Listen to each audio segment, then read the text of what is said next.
He said he started small.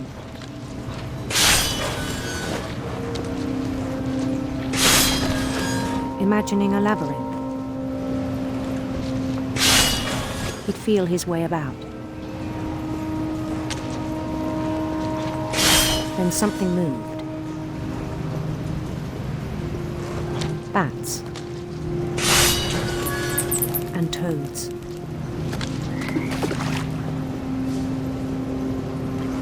And things that have not names. He knew it was all in his head.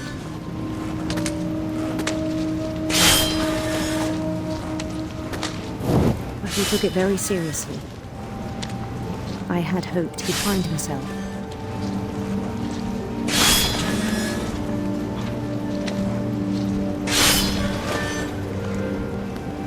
But he found something more.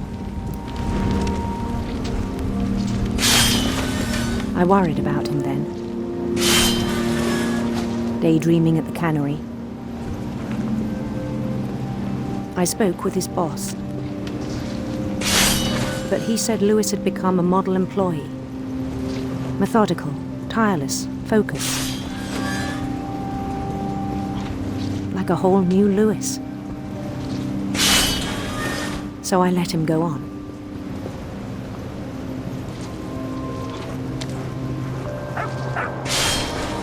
I even encouraged him. It seemed very promising at first. He told me he'd made a new friend.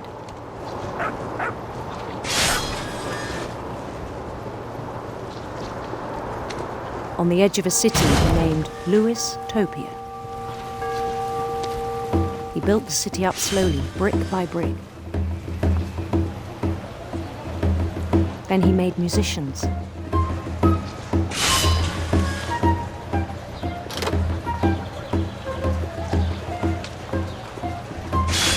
And songs for them to play.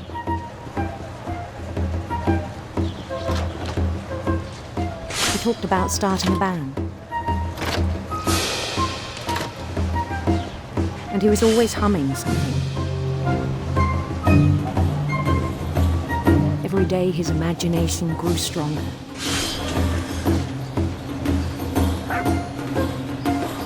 He no longer spoke at the cannery. But his chopping was as reliable as ever. Then one day it struck him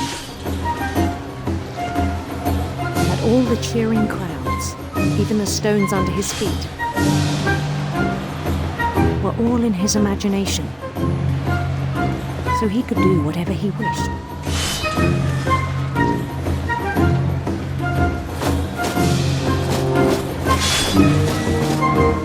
He held an election for mayor. And he won. They begged him to stay, but his mind was already wandering. It became a game for him.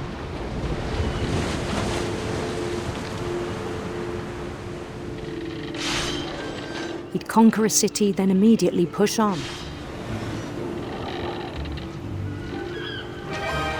New Louisville.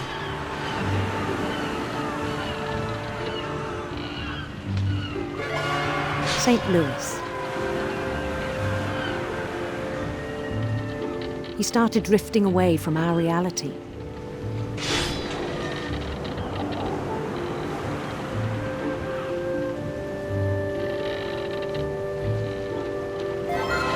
Minneapolis, until one day he forgot to go home from the cannery. Even as his mother pleaded with him, part of Lewis kept sailing on.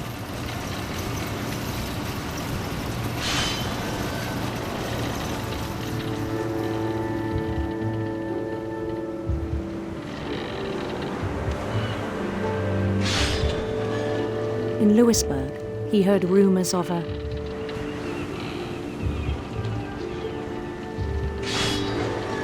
handsome queen.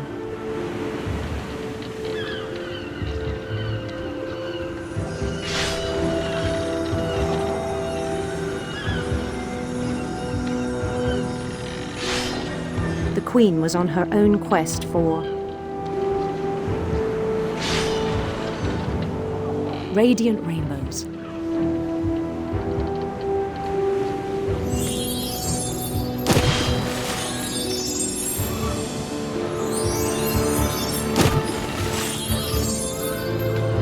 He followed the sound of her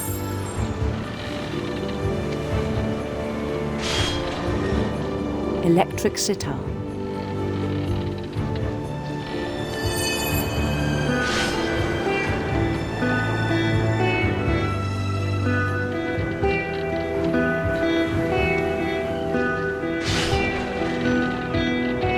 His chase led him to a golden palace east of the sun and west of the moon.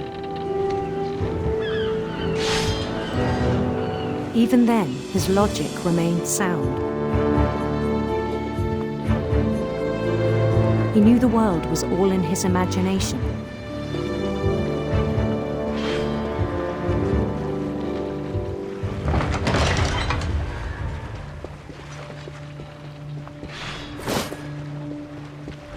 But he was so proud of having created it. In his own eyes, he'd become something greater than a king.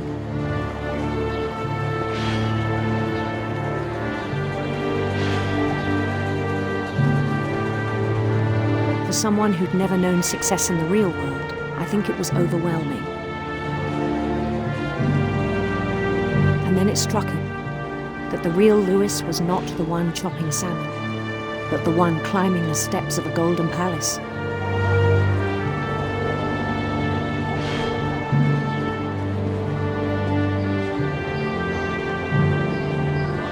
My imagination is as real as my body, he told me. It was hard to argue with him.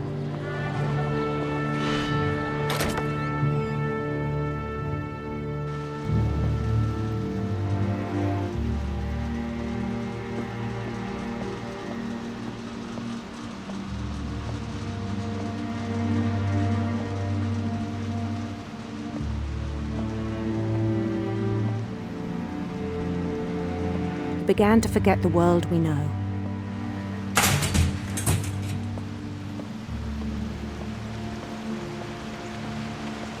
I think it pained him to remember Lewis, the cannery worker.